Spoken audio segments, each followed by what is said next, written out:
So we are live. My name is Anna Westbrook, and I believe that it should be normal to know how to support Me Too survivors. When I say Me Too, I mean survivors of sexual maltreatment, however you choose to define that.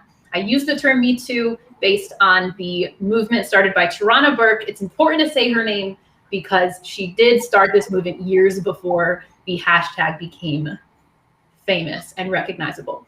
I'm the leader of the Isabel and the Runaway Train community. We are a musical theater group with accompanying training programs, and we're here to celebrate an online course that lets you, from your home, whenever you feel like it, whenever you have time, whenever you make time, because this is important, you can get Isabel Certified, which means feeling comfortable talking to a survivor of sexual abuse.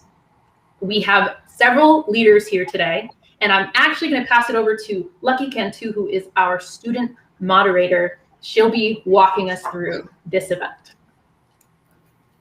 Hi, everybody. I'm Lucky.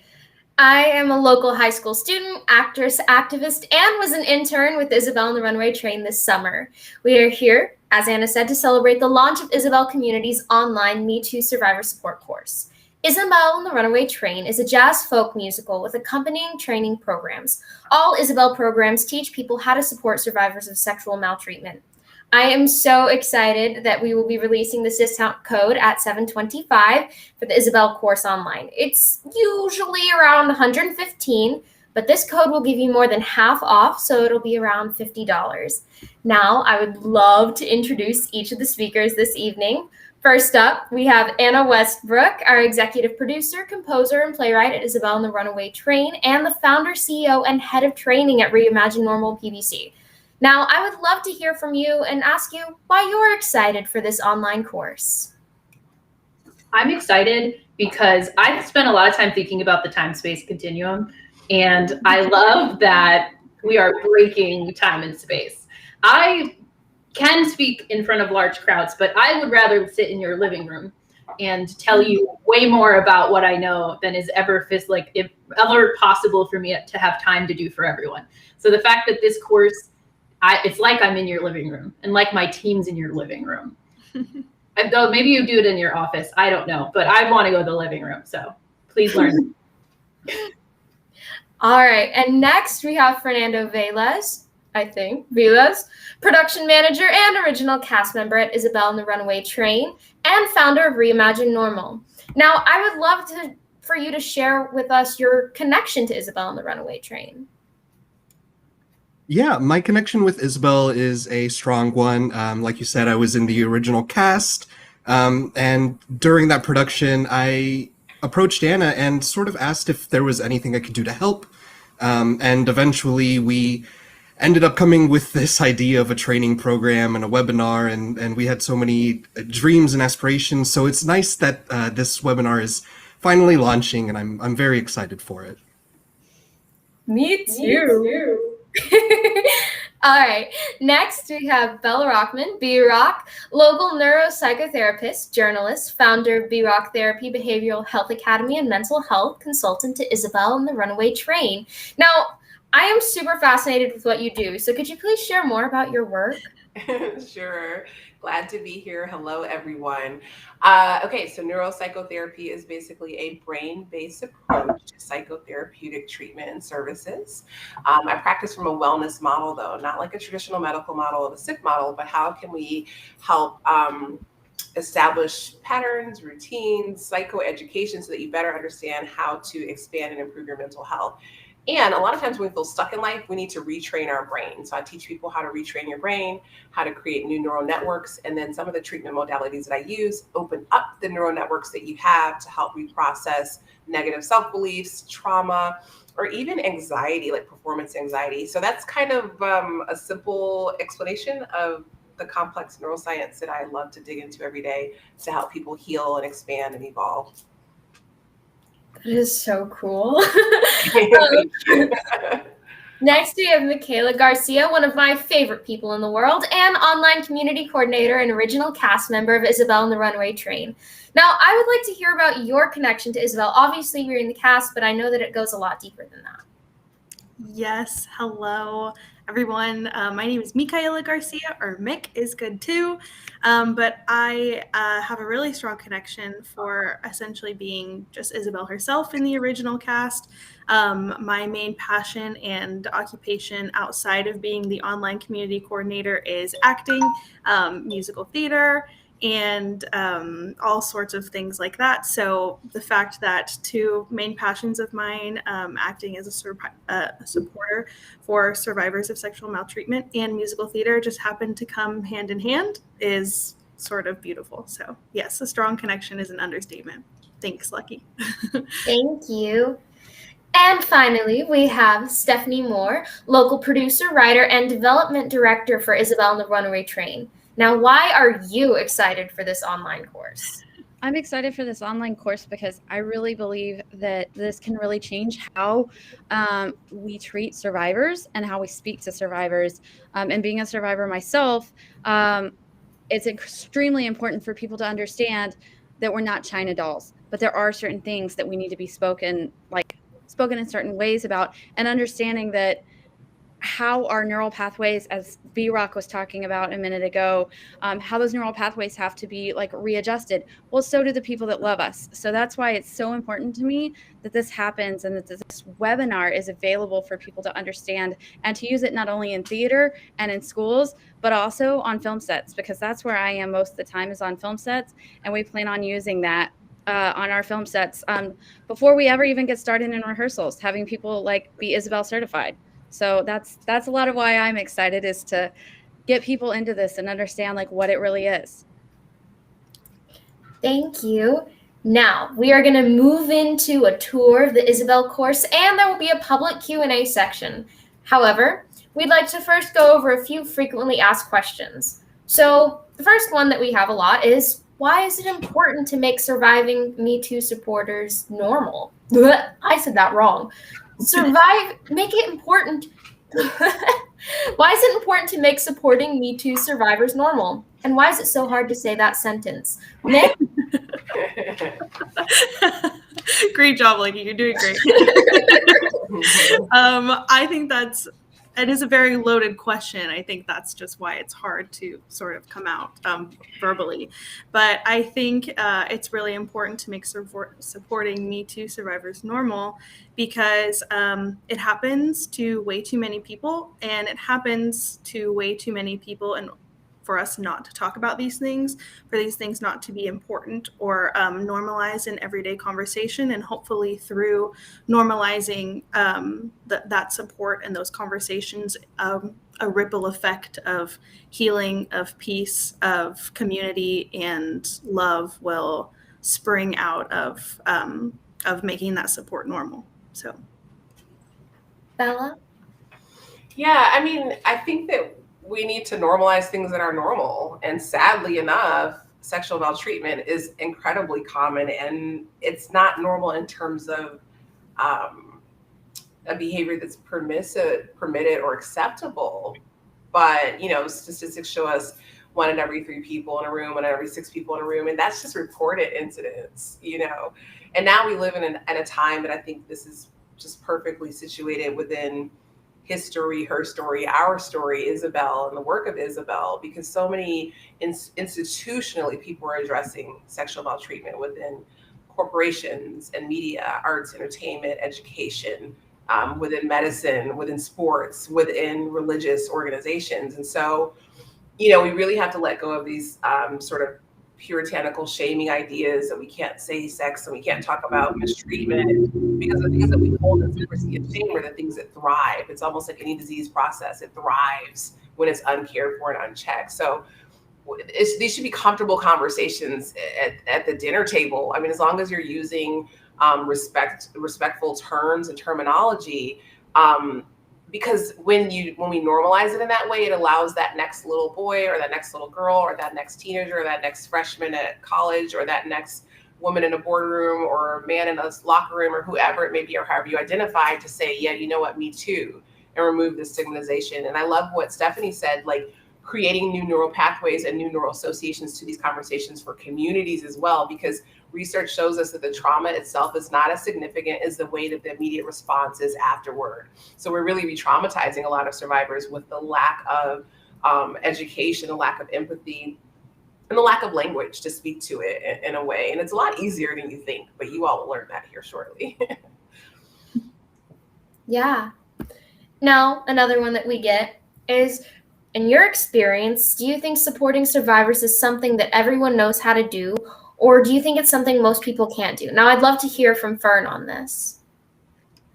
Yeah, so I don't think it's something that everyone knows how to do, and I think the reason for that is because it's a pretty taboo subject, like B-Rock was saying before. It's a subject that, as a culture, we tend to respond in very, I think in my opinion, very confusing ways. You'll hear news reports about sexual maltreatment, and people will say, well, what if they're lying, or what if they ruin somebody's life? And I think we need to take a step back and understand that, you know, false reports, that's usually around 2 to 8% of all reports of sexual maltreatment. And if we sort of take a step back and normalize that, yes, we should be supporting survivors regardless of what anybody else might be saying, we can hopefully shift our culture into a more sustainable, understanding, and supportive means of supporting survivors. I don't think it's something most people can't do. Rather, I would say most people can learn to do it very easily. Sympathy and empathy are very important traits that maybe you don't have them for certain subjects because you don't necessarily know, or you don't want to make assumptions. And it's a very easy trait to sort of relearn and recontextualize. And my hope is that with this webinar, we can reach enough people to start that cultural shift. Now, Stephanie, I'd love to hear your voice on this as well.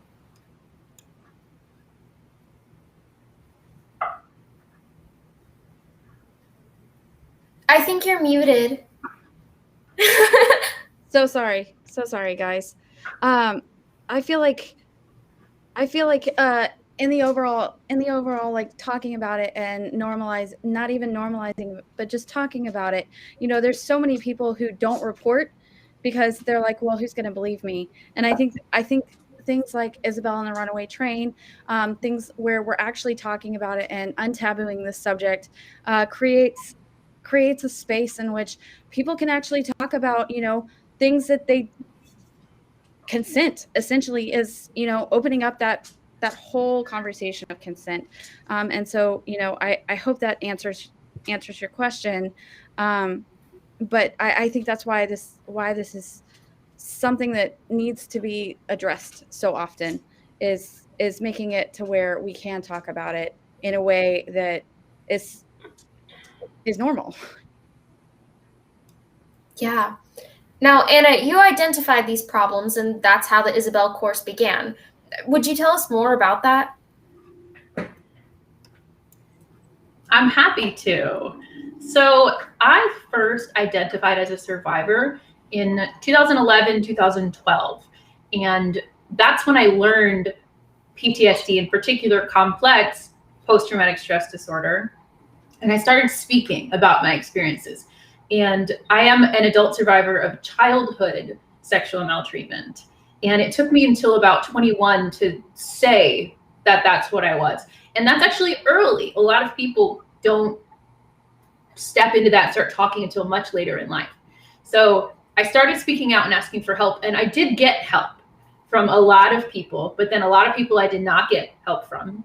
And I found the people who did not support me, who chose the abuser's side, were easier to understand than these people who wanted to support me, like clearly intended to support me, but were harming me by accident. And I think that has always fascinated me. And the idea of accidentally harming when you intend help comes up in all of my writing. And it's something that I am, like, personally, terrified is too strong of a word, but it's something that I always am conscious of as I walk through. life. So it felt like people were making my story about them before they would help me. And I had to learn to say that's not okay, and to set boundaries, and to get the help that I needed. And I wrote Isabel out of my own pain, but I wrote it based on clear psychological principles, like Cartman's drama triangle that we're going to talk about, or the fight flight theory from Cannon and everyone else who's added on to that. So, I got really deep into my own healing and my own creation.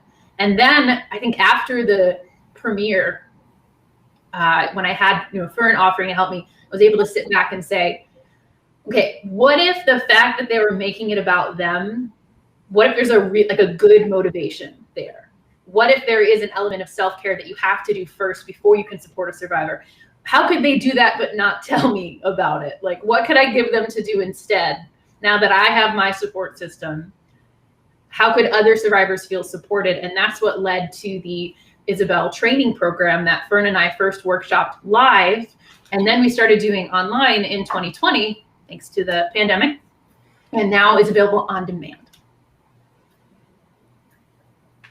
And now, Lucky, do you have any other questions for us, or can I go into the course tour? I would love to go into the course tour. Okay, then we're gonna go right over there. And before we go into the tour, I want to ask everybody who's watching, and also all of you, have you ever complained about drama? Drama at work, drama at home? So I want to see some yeses in the chat, please, from our viewers. And I see some people nodding, right? I see our participants saying drama. And we talk about the concept of drama in the training.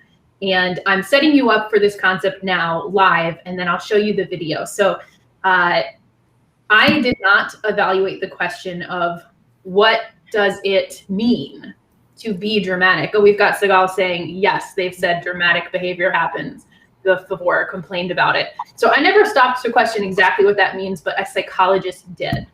And his name's Stephen Cartman, and we're gonna hear past me or webinar me describing his definition. And then we'll see a sample of one of the silly skits that we did to teach this, where we go to a local coffee shop.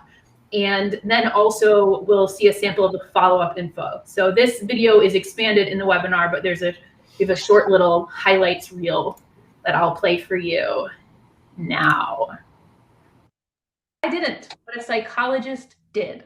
His name is Dr. Stephen Cartman, and he is famous for creating what's known as Cartman's drama triangle. This is on your packet. And he studied this situation and decided a great way to describe it is that anytime you're behaving dramatically, you're behaving as a persecutor or rescuer or a victim. And persecutor doesn't have to mean abuser. It means this very like attacking energy. And victim doesn't have to mean like abuse and like huge like intense things. It means that mindset of I don't have any power. And a way that I like to talk about the drama triangle is to imagine a coffee shop called Cup of Drama. And there are only dramatic customers. Just this service is so bad that as soon as you get in there, you're going to become a drama example.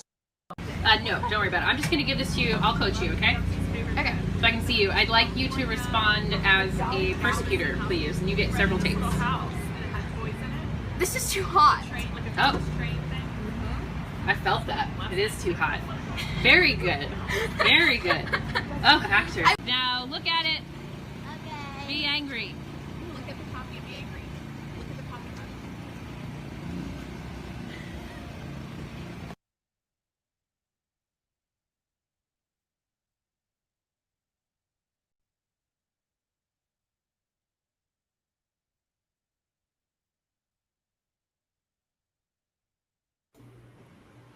All right.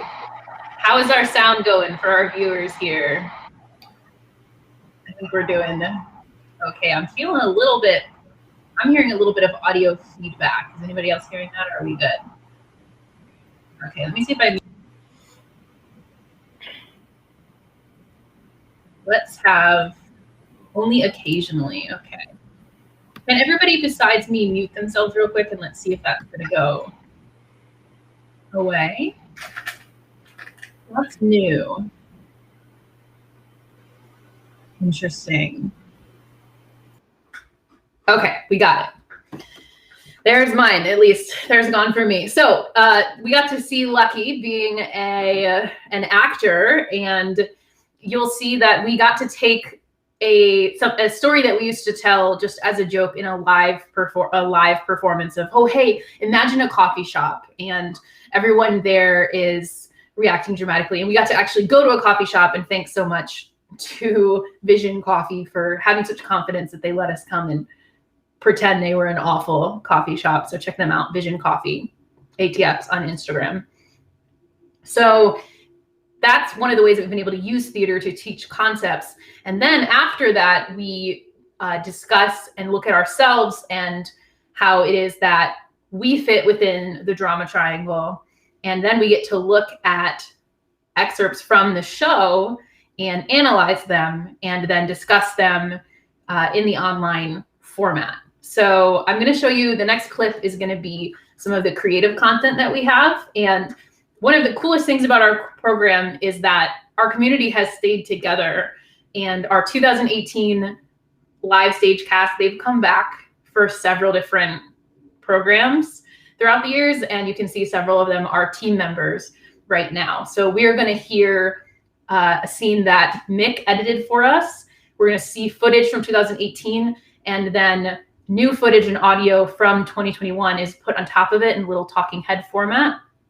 And also we're going to hear a sample of an album that was recorded in 2019. So it's several years of projects coming together. Let's take a little bit of a look at what that is like.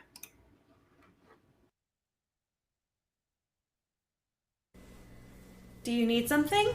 Oh, I was just going to do a load of laundry. I wanted to see if you had anything to throw in. Whites? I could do my laundry myself, Mom. I don't know how to make the nightmare stop. I don't know how to make you go to sleep. I don't know how to help you with any of this. Your father gets to buy you books, and I can't even do your laundry. You don't have I to. want to. I don't have any whites to do right now, Mom. It's not about the laundry. I'm talking about the problem. The dreams, the memories. I want to take them all away from you, but I can't. And I feel horrible. I can't make it better when it gets worse. I can't make it easy when it gets hard. I can't make it simple when it is just so complicated. I can't make it better, but I could help you make. All right, and it looks like I cut that out a little bit too soon. And it ends with, I'll help you make it through, which is something that we are going to talk about in the training as well. The idea of wanting to rescue someone and you cannot make it better for them, and instead focusing on making it through. And that's a concept that I'm sure the therapists watching and our therapist who's in here today could talk about for ages. And you'll get to hear them talk about some of that discussion if you do purchase and invest in the webinar. So you've gotten a little idea of what type of educational content there is and what kind of entertainment content is available. We would have in the training, you'll get to see sample discussions of, is the mother helping or is she rescuing? How is she following our rubric for survivor support, and how could she improve? And I want to show you some of the logistical end of the webinar now. So I am going to share my screen and I'll show you what it looks like from a user end. Okay, here we go. All right, and look at how this is what we are right now, is in this back end info. So Isabel Certified is an online course through Samcart, and we are going to be putting it into other platforms. You'll see when you click into the course that you're going to go right to lesson 1. There is an overview on the left side bar that shows you all the videos that you can watch. The videos are between 2 and 10 minutes. I say the average video is 5 minutes. In some of them, you will have extra bonus videos. If you do everything without the bonus videos, it takes about 2 hours. However, we are encouraging you to reflect and to do some of your own work, so that will factor in and can make it last longer. There's also several tests along the way, and quizzes, knowledge checks, they help you to build confidence. This is something that's been proven by psychologists. These tests are not meant to trip you up. There's no trick questions. It's just to help you retain the information, transition it from short to long-term memory. You'll have more scene analysis, and you'll also be following along with an engine packet as you watch that, which is a PDF that you download. And the scene analysis will always come with a sample discussion, sharing the insights of some of our example passengers, some of who are also interns, some of who are also actors who were in the Cup of Drama sketch or other sketches. At the end, you're going to get a final quiz, and then you'll also get your own Isabel certificate. And then, of course, we have a credit and bloopers page. And one of the silliest parts about the training is that you are going to be treated as if you are on a train. All of our audience members are called passengers. And we did have our creative director, Ansel Lowry, literally go on a train to get some B-roll for us. So we do treat you as if you are on that train with her. It's very meta. When are we not? And we have a blast. So I'm going to pass it back to Lucky, and we're going to talk a little bit more about how this program can be beneficial to you and where it can be applied in a group setting. And then I'll be releasing a discount code at the end. So keep watching. Back to you, Lucky. Thank you, Anna. So now we've seen the Isabel course in action, and one of the quotes that you interact with says that every human can benefit from this course. So true. We believe that you can benefit from getting Isabel certified all by yourself, but we do have some group options available. Now, Anna, I would love for you to tell us about some options for school districts. And Stephanie, if you would like to contribute, I'd love to hear from you as well. Yes. Okay. So imagine that one middle schooler in a district says, I'm really upset about Me Too, and I keep posting, nobody's listening. What do you tell that middle schooler? Now, what if all of the middle schoolers are feeling this, and there is a program available for them, but it has to be in person, and it's going to take so much time. It would be very impractical. The webinar is a practical application where you could get all of your middle or high school students in a district Isabel certified, and then use our discussion guide to have your teachers leading a discussion that is age appropriate about the content. Our program is introductory, and it's introductory on purpose. We do address what reporting is and what a mandated reporter is, but we do not give any advice on whether or not to report or exactly what it looks like. And that's on purpose. That's because we want to lay the groundwork for getting people comfortable talking about this. And then we want you as district leaders to share what you advise. And this can be applied to corporate environments as well. And the HR people can be leading with what their suggested policies are. So this is a great and affordable way for your students who are used to online learning at this part, for them to do their own program on their own time. And their certificates can be created automatically, and they can be sent to your school admin. So it's not a ton of email back and forth. They can all go directly to you, signed by us, and then you can distribute them. If you're not ready to do this with students, you can do this as a continuing education program, and you can have your students, your teachers do this as part of their own development, because lots of teachers are learning how to support survivors from Instagram and Facebook, which means they're learning from algorithms, or from TikToks. They're learning from algorithms. You can give them something to learn from on purpose. Stephanie, what do you think? I love it. I love it so much because there are chances, with in Texas with the Region 13, who we are reaching out to. There's a chance to really make a difference in your school districts, with your kids, with these middle schoolers, these high schoolers, making a difference with them, but also learning how to talk to survivors. Like a lot of these kids have something happening. Sorry, there's a cat. So sorry, guys. But there are those chances to really like train yourselves on how to start talking about these things. And again, untabooing the subject of, what is consent?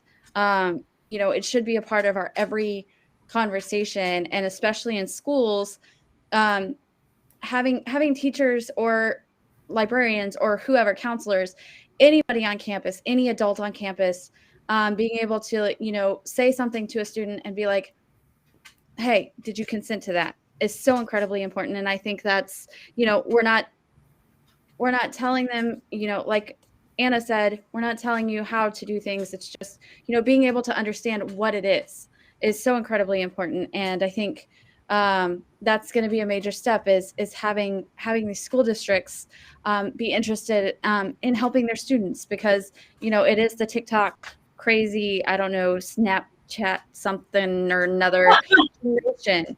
And cyberbullying is incredibly awful. And that leads to other things. So being able to talk to these students on their level in person, in a TikTok, Snapchat, whatever generation is incredibly important. And so that's why I fully support getting it into the schools, getting into the school districts, getting these teachers and these counselors first certified, and then, asking them to adopt it for their kids. It's an amazing, amazing thing to do. Yeah, and I am very pro teacher. I do have an extensive education background, including writing curriculum that was published by NYU online. I learned curriculum development in a program through Yale and NYU. And I think it's fascinating how teachers are able to create their own programs on the fly. So I love being able to give them curriculum in a rubric that they can adapt on, and I trust them to do that. I also think it's fascinating, and I do a lot of the work with our middle school outreach. Mick is focused more on high school, and Fern is focused on college. So we do work in all those, but I stay on middle school because I find them fascinating. And there's this thing where a parent or a teacher of a middle schooler can say something and they don't listen. But if I, as almost stranger, say it, they listen. And I don't know why we're like that as humans, but I have always been totally down to say whatever other people are already saying, and they listen to me. So we're available to adapt even our own content to help support the message that you're just trying to get through. And I wish that middle schoolers didn't always listen to strangers more than others, but this is our world.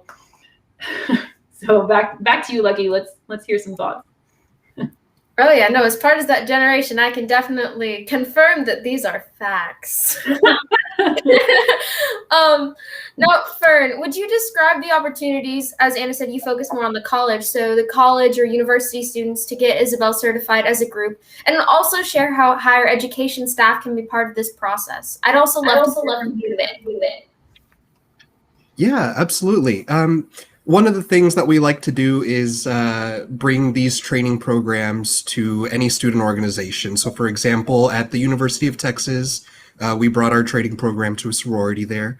It was wonderful. The whole sorority got Isabel certified. It was a good time. We also have sort of a pilot program that we're sort of trying to iron the kinks out on. I'm calling it the Isabel Ambassador Program. And so the hope is that anyone who's in college can come to us and say, hey, I want to be an Isabel ambassador. And the goal for these ambassadors would be to establish communications with professors, to build relationships as a means to generate excitement around Isabel workshops and the Isabel and the Runaway Train musical. We would want these students not only to focus on Isabel, but to focus on their studies. So if students, for example, uh, might want to work with professors who research policy areas relevant to Isabel's interests for a vision for a healthy, sustainable culture, we would love that. We would welcome that sort of work. We would also love students to maybe try to work with the theater department to bring a performance of Isabel to their campus, or student theater organizations, and work through that means to bring a performance to campus. And I think it would also be pretty helpful if students were able to approach student governments and try to establish Isabel as a training program for incoming freshmen. I think a musical combined with a training would be a good way to try to establish a culture of supportiveness and safety on campus. Mick, do you have anything else to add? Yes, I think that's such a great point. As someone who, I'm hearing some echo. Do y'all hear that? Oh, A little bit. Okay, Yeah. Wonderful, perfect. Okay, as somebody who just, I'm sure Fern and I both can speak on this, individuals who just graduated recently, not so recently, I think that college is such a pivotal point in a young adult's life. There are a lot of decisions that are made, a lot of habits that are created, and a lot of ideals that are set and created at this point in life where you are, sort of an individual that's away from parental influence for probably the first time. And there's so much knowledge to be had in college, and there's so much communal opportunity. And that's such an interesting point that you made, Anna, about the strangers, because I feel like you're so right about that. At young ages, being influenced more by maybe somebody who you may think knows it all or something, rather than a parent or a friend. So something that is a great point that's made in our customer journey is that these feelings of frustration, anger, passion, whichever sort of word that you might identify with about the Me Too movement or about Me Too survivors, is prominent at this age. And as somebody who has also been a part of the an Isabel opportunity to be certified on my campus, I saw how wonderful and how receptive those things were to a group of young people that are experiencing, unfortunately, those sorts of things every single day in their schools, in parties, in their dorms. It's unfortunately, as B Rock was saying earlier, it's a normalized thing. So I totally agree with Fern with saying that these programs and that these ideals it's really important at this age. And not that it has a specific audience that it caters to more than the other, unfortunately, but yeah, college is a very important place for these things to be explored, for sure.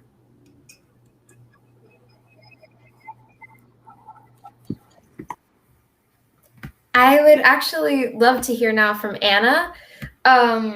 Would you describe the next, I'm super excited for this. Would you describe the next live on stage opportunity and how businesses can be involved? Oh, I'm excited because you're excited. So we have been given a very prestigious award, the City of Austin's Economic Development Department, through the Parks and Rec Department.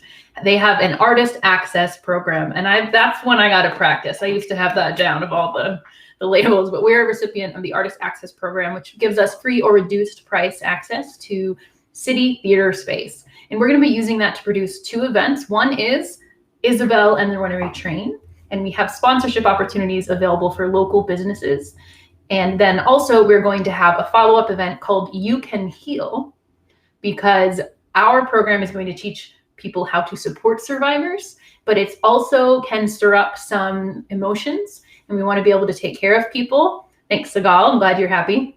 I want to be able to take care of people. So B-Rock and her gang of from B-Rock Academy is going to be leading with me the program You Can Heal, where we'll get to talk more about trauma specifically and the self-care end of being a survivor or a supporter. So this is going to be happening. The show will happen in April of 2022. And the best way to make sure that you get invited to that is to follow us on our social media pages or sign up for our email list on our website. And we'll be posting those events on those platforms fairly soon. And I want you to know that I do the paperwork very seriously, and I do the branding with just the right amount of whimsy. So any of the sponsors who are going to be working with us, we're going to be pairing them with a specific department. So if you are a local designer of clothing, then we'll have you paired with our costumes department. If you are in the HR community, then we want you to be talking to the production leadership and to the cast about our group activities. And I love giving people jobs, and I love helping people I like to make jobs for people. I'm very good at that. So we have an extensive description of these sponsorship packages. We got the PowerPoint, we got the spreadsheet, we got the hyperlinks between all of those. But what we're going to do is personalize it for you. And helping me do that is Stephanie Moore. So Stephanie, would you like to talk a little bit more about the business opportunities? Sure, absolutely. Okay, so for sponsorships, we have different kinds of sponsorships that we can do that Anna just described some of them with the pairings of the businesses to different departments within the theater community and Isabel and the Runaway Train, which is amazing because, you know, there is a way for arts and business to work together. And that's what I love about this is that I'm getting to marry the two sides of my brain together.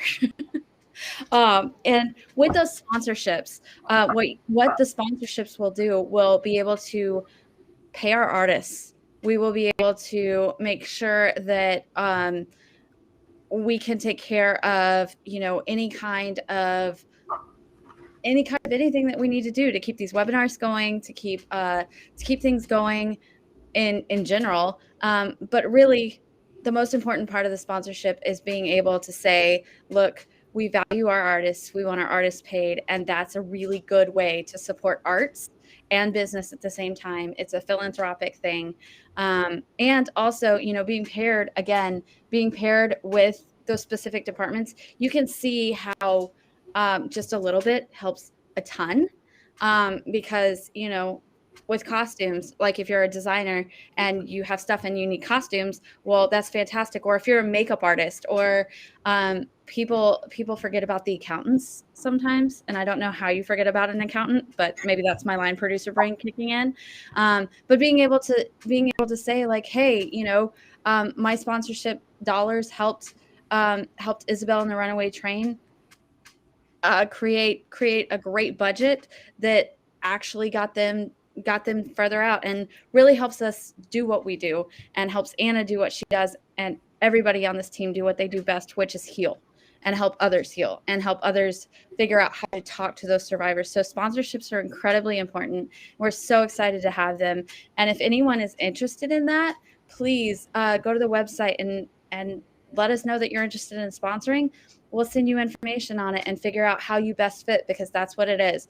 We want to work with you. It's not just, oh, hey, we're going to take it and use it. It's, no, how do we help you? How do we help your team heal? How do we help your team talk to survivors? That's what all of this is about. So. Definitely. And as Stephanie mentioned, the website's been updated. Every single thing that you've heard mentioned today, you can find on our website. It's pretty clear. And if you need help with it, you can always message me on Instagram because I love our website and I'd be happy to talk about it. Yeah. All right. This is an exciting part. I would love to hear actually from our audience if you want to drop any like questions you have for any of the speakers tonight. Like, I would love to hear from you guys. My apologies. Lucky, you're very right. We're going to Q&A. I did forget to segue to invite J-Rock. Lucky, I love your posture. I love how like ready you are right now. Oh, I was just preparing to dab That works too.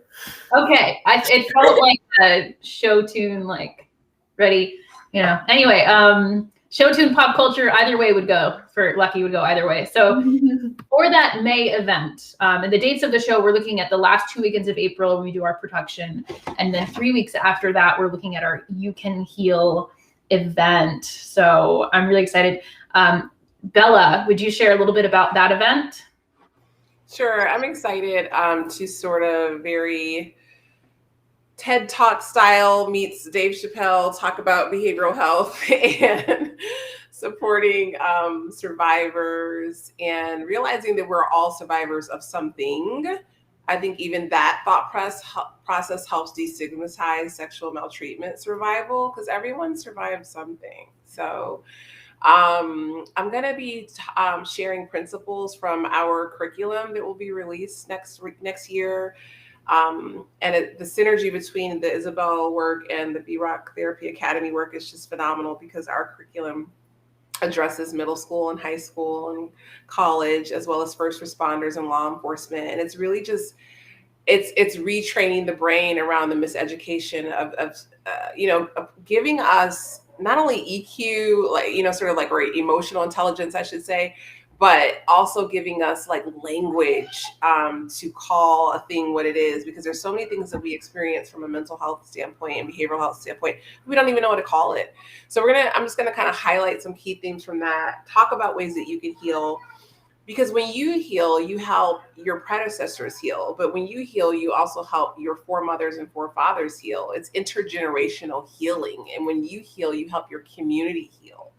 And so we'll be on stage doing that.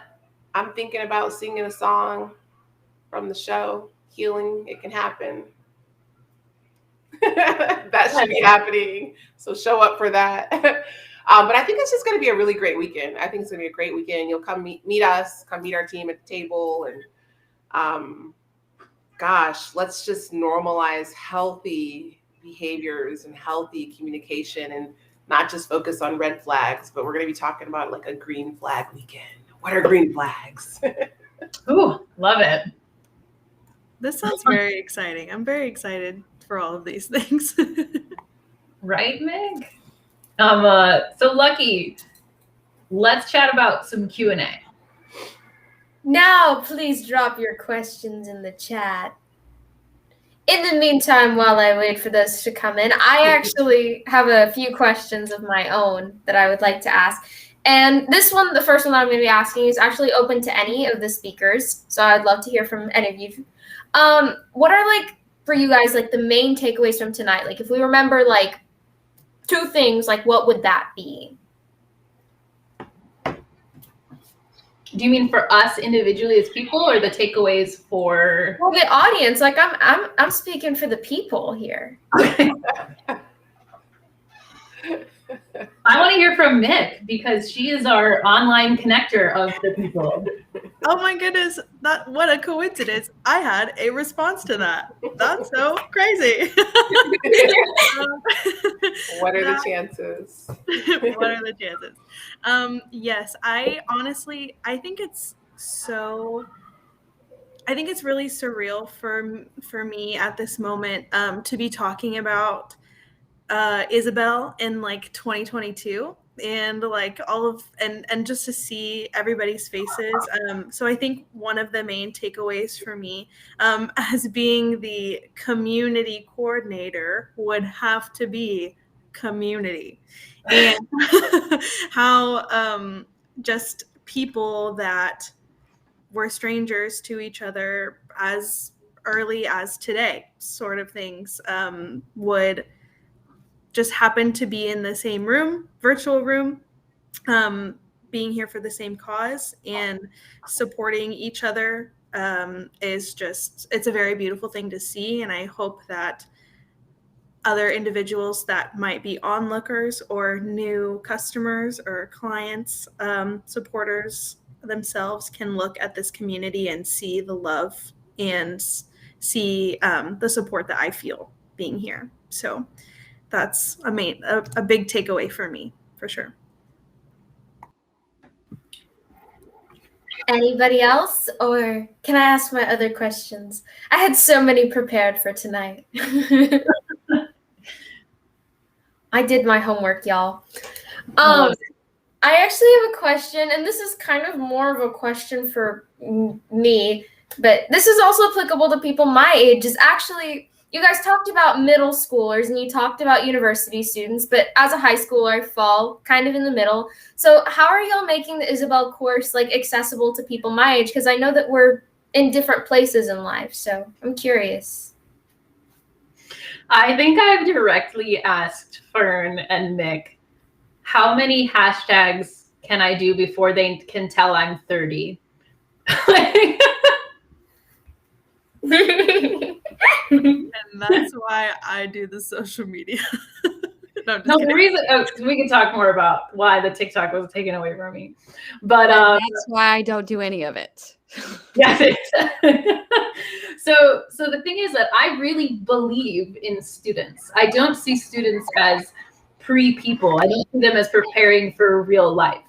I think that their lives are real. I think however old you are, your life is real. And the respect that I apply to talking to a 3-year-old is the respect I apply to talking to a 13-year-old, to a 23-year-old, to people older than me. And when it comes to creating content that high schoolers, I'm getting, Bella's asking in the private chat, what's the actual answer to the hashtag question? I'm going to go back to it. I'm going to go actually just like have a strategy. Since you brought it up. So I think the most important thing is to be listening to those people. So as we created this online course, we did have high school interns such as yourself, Lucky, that we were talking with, because for something to be student-centered, it has to be student-led, and we have to have student perspective. So getting feedback from students and actually listening to students even before doing anything is a big part of it. But I also think it's just part of our showing up as our whole selves doesn't apply to any generation. I'm not sillier with 3-year-olds than I am with 50-year-olds. My silliness is dependent on personality. And well, I think Fern can attest. We've done really well with like 65-year-old men. Have really liked the story of Isabel, the 16-year-old on a train, and we fit in an intergenerational context. And the hashtags, I started out with like 3 hashtags per video, and then I made sure that they were only showing up every like 8 to 10 videos. And then I put one at the end after letting it peter off at unit 3. So I actually did stretch. So yes, that's the answer. Back to you, Lucky. I actually, as a teenager, struggled with that hashtag question, so I appreciated that question in addition. I didn't even have to ask that question, but it was answered for me. I should have taken notes. It's recorded. We're fine. Audience, anything in the chat? Nothing? I'm not seeing anything popping up, and some of the people I'm seeing watching now, I feel really lucky because they're people that I've talked to about this. And I really love seeing individuals show up who I've had a personal connection with. So thank you all for being here and being a part of the chat. And we'll be monitoring this chat. I know a lot of times with live video, people are more likely to watch it after the fact. So we can definitely be monitoring, answering some things. For now, Lucky, we're getting close to the release, but I do think we should take some time for a couple more of your questions. I think, Lucky, you're our target audience. You are not only in our webinar, but you're the people that we want to reach. So what else are you wondering while you've got us all? Let's see. I guess this is super informational for me, so I know all I need to know about the Isabel course, but I actually would like to ask more about you guys as people. So like you guys have briefly touched on how like your personal experiences have factored into your involvement with Isabel, but if any of you are like comfortable elaborating, I would love to hear more from any of you about how that has affected your involvement. I would actually like to hear from Stephanie, because I know that my connection with Stephanie was that we both were hired to be like key leaders at one of my, there's a person in Austin who I respect her event planning more than anybody else in the world. And she asked me to be like a leader for an event, and Stephanie was the other leader. And it was pre-production of Isabel. And I met you at one of her events right before you did a show, Stephanie. And then I followed up then, and Stephanie just like answered every question I had about grant writing immediately. I had all these fears as a first-time producer. It was like March before the show, and I was like, this was supposed to happen, and I didn't do it. This didn't happen, and somebody tried, and Stephanie was like, that's fine. And she like texted me all of these things, and then has just stayed in touch. And Stephanie and I are both oddly helpful, like to strangers. We've both preferred new to Austin strangers to each other and been oddly helpful. So, Stephanie, do you want to share more? Sure. What exactly would you like to know, Lucky? I guess my question was like, how has your personal experiences factored into your involvement with Isabel? Oh, okay. So to be perfectly honest, I was raised in a really, really conservative household, and my first experience was not consensual. And that's like even like getting kissed. It was not consensual. And so for me, Isabel has been really, really healing since getting to know Anna and her journey in the last few years to creating like the full Isabel webinar. It's been really helpful because it helps me realize how I can talk to others. That, you know, at one point I was very judgmental of other people who had experienced something like I had. And, you know, coming from where I came from, it was really hard for me to understand why this could happen or would happen in a place that I should have been safe. And so that's part of my journey with Isabel, was learning how to talk to other people as like I'm healing myself. And that's one of the major things I can say to Aunt. Sorry. He's possessed. I'm sorry. It's one of the major reasons why Isabel like talks to me so much, is because, you know, I have a 12-year-old. And ever since he was very, very small, since he was learning to talk, we've always talked about consent and what consent is and what consent isn't. And so now that he's becoming a teenager, it's becoming a different kind of like, here's what consent is. Here's how like you approach like not only dating, but friendships and things like that. And so, you know, that's how this has really helped me really with a 12-year-old boy as a single mom. Being able to talk to him in a way where I'm like, dude, this is not okay. But, you know, it has to be consensual. Everything, like, even like if you want to go hug somebody, make sure it's okay with them, because you don't know what their trauma is. And, you know, being open to speaking about that. Isabel has really helped with that, because Jordan has started, my son is Jordan. He's started, you know, wanting to get Isabel certified and things like that. And so we're going to get him Isabel certified so that he understands how to talk to kids who might be in a different situation than he is, and how to really support survivors. So I hope that answers your question, Lucky. No, that actually was really interesting to me, and I appreciate you saying that, and I appreciate you sharing as well. Sure. And look at the time. Guess what happens now? Yay! All right, Lucky, I would like a drum roll. And I knew you were going to do it well, and I knew that the facial expressions would be perfect. I have so much faith in you. All right, so the discount code to reduce the Isabel webinar from $115 to $45, so over 50% off, is Believe Me, which is one of the songs from the show, and that's Believe Me, all caps, no space in between. And Fern, thank you for mentioning. 1 second, real quick, let me put myself up here. Fern, thank you for mentioning that statistic, that it is statistically responsible to believe survivors. The false report rate is very low. When somebody tells you that something's happened to them, there's a 92 to 98% chance that they are telling the truth. Lock that away. And you can see the source of that information in our webinar. So Believe Me is your discount code. So go ahead and use that to get involved in the community. And students and teachers, you always have 50% off. So if you do forget this code, use EDU. I think it'll be easier for you to remember. But for everybody, this does bring it less than 50% off. So we're coming to the end of our live stream.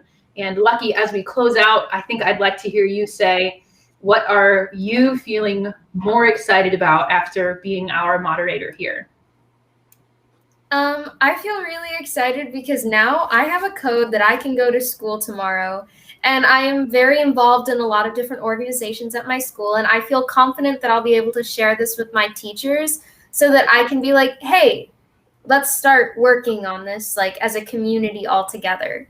So thank you guys for giving me the information and the confidence to go do that. You're welcome. Okay, let's go to our Bella, what did you say that we felt like near a game show in this mode? This is totally a game show, and I hope that everyone watching can realize that healing can be fun, and that, you know, if you observe just our whimsical interaction with each other, and we kind of get each other's jokes and energy and back each other's points. So this is definitely like a safe ecosystem for all people. You forgot to mention our team colors that we showed up in today, spontaneously with the synergy. That is how on point we are. We don't even have to talk about color coordinating. We just walk in the room and we are. We just show up and somehow we're either wearing white or black. Just wait till you see us in April, folks. You have no idea how this happened, but that's community for you. It is. Just a wink. I think we'll end with the dramatic wink. And I really appreciate each of you for coming to our speakers. And you can find more about our program online. And remember, go get Isabel Certified. You can also follow us on Insta, subscribe to us on YouTube, and that code is Believe Me. And yes, I was very excited to learn to make the captions. So there you go. Hopefully we'll see you all soon. All right, bye.